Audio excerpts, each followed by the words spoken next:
तर स्वतःच खरेदी केलेली फॉर्च्युनर गाडी लोकांनी घेऊन दिल्याचं लक्ष्मण हाके खोटं सांगत असल्याचा दावा अमोल मिटकरींनी केला।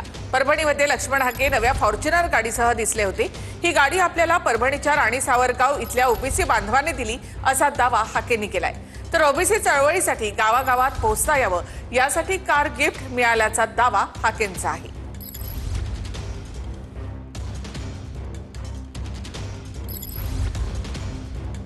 ती जबाबदारी खूप माझ्या अंगावर पडलेली आहे। आजपर्यंत मी स्वतःहून त्यांच्यापर्यंत जात होतो, पण ओबीसी बांधवांनी आता एवढी महागडी गाडी मला दिली।